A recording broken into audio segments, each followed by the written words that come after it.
Problems with my new Jeep Gladiator Mojave? I just got it.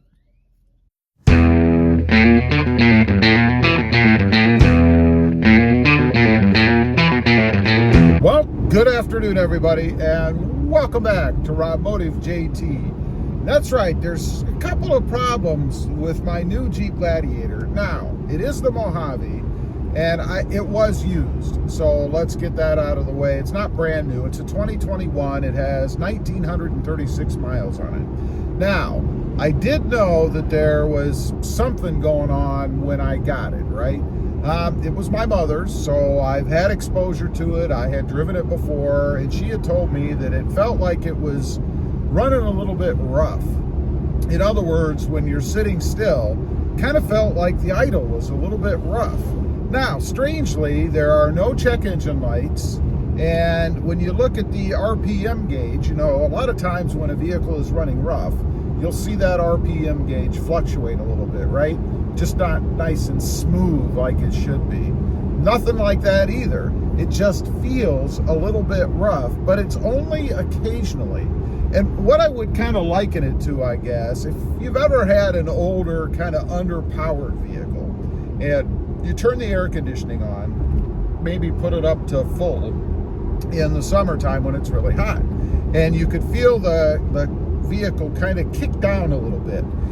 Like the air conditioning compressor is kind of pulling some power away from the motor, from the engine. That's kind of what it reminds me of. It kind of feels like that. Now, there's something else too that I've noticed, and this I don't think is really a problem. Well, I know it's not a problem, and that's the tires. The way it feels because of the tires. This truck has the Falcon Wild Peak MTs, the mud terrain tires. A deeper, taller tread, if you will. The knobs on it are bigger and deeper. And when you're going slow or on a surface that's kind of rough, like my driveway, for example, it's bricks. So you're going over the seams between each brick. You can feel those a lot more, and it gives you kind of a weird sensation when you're pulling in or backing out. Now, that's not a problem. It's just a different kind of feeling that you get because of these rougher tires. And that might be adding to the sensation of it running a little rough when you're driving. Although I will say, so far as I've been driving it, I haven't noticed anything in the way of power or anything. It's not like when I'm cruising along, it feels like it's got something wrong with it as far as that goes. So, I made an appointment, and this is typical of today, right? Let me tell you, I called the dealership the first time. I got a hold of somebody. Sounded like an answering service. So she told me to hold on. She had to call somebody else. She said call, and I'm like, well, why would you have to call somebody else if it's the dealership? So she puts me on hold. She calls. She gets back on about 3 seconds later and says that the number's busy. She's going to try again just to let me know what's going on. Okay, that's great. Puts me on hold. I'm on hold for, I don't know, maybe 30 seconds, something like that. And then the phone starts ringing. A lot of times phones will do that, or businesses will do that so that the customer's not on hold forever. It kind of kicks the person on the other end, lets them know that, hey, you've got somebody on hold. Well, nobody ever answered again. It just rang and rang. I sat there for about 3 minutes, which is a long time when you're sitting on the phone just listening to it ring. So I hung up. I'm like, the heck with that. I waited about half an hour, and I called back. This time, it seems that I got a service person, the real dealership. They're a week and a half behind. I'm like, a week and a half behind? I don't know. So I had to schedule the appointment for a week and a half out. By the time this video is aired, I'll probably have already been there, to be honest. So I'll have a resolution later on as to what's wrong. So what I'm hoping to do in going to the dealership, and the other problem, this isn't really a problem, the oil's never been changed. Now, this is about a year old, so it's not far off. I mean, it's either a year or mileage. Well, I'm obviously under mileage with 1,940 miles now.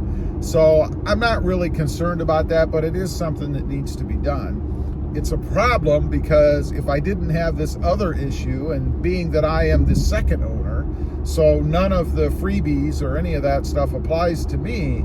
I would have done it myself. I would have put it up on the lift, changed the oil. But now, since I have to take it in to have it diagnosed or looked at, I don't see any reason to do that. I might as well have it done while I'm there, and they can take care of everything at the same time. So going forward, I will be doing it myself once we get resolution to whatever the heck is going on. Now, a couple other things I want to mention about this particular Jeep.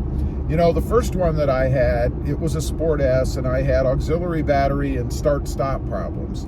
Always a concern for me when I go to another one, as this is my third, because the second one that I had, the one that Mom and I swapped, didn't have any issues. There were no check engine lights, no auto stop problems, nothing at all. It was spot on, no problems.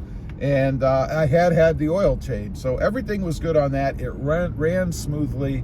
And that's kind of what I'm using as a gauge for this one. You know, it should run, this one, the Mojave, as smoothly as the last one that I had. There's no reason that it should have a bit of a rough feel when it's sitting and idling. But I'll say the strange part about it is it seems to be sporadic. Doesn't idle rough all the time, doesn't run rough all the time. It's only here or there, but it is very frequent. In other words, there are pretty short periods of time in between the rough idling where it's running smoothly. Who knows? So we shall see. No check engine lights, as I mentioned, no other problems with it whatsoever. I did change the tires and the wheels. By the time this video comes out, hopefully that will be done and you guys will already have seen them, maybe, or it could be in the future. Depends on how I organize the videos, I suppose.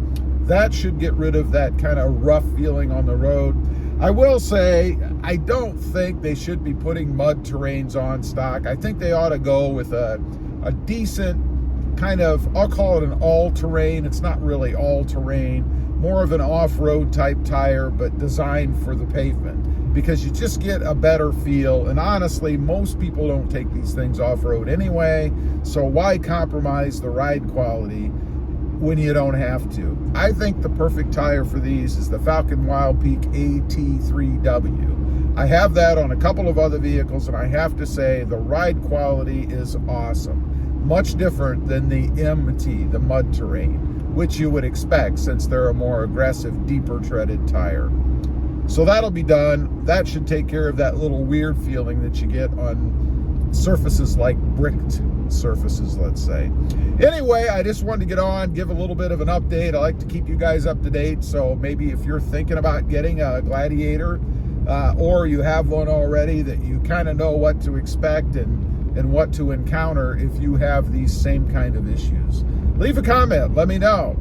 How is your Jeep Gladiator? Does it run rough, or does it idle nice and smoothly as it should? And if it does run rough, what was the resolution? What fixed it? I'd be curious to know.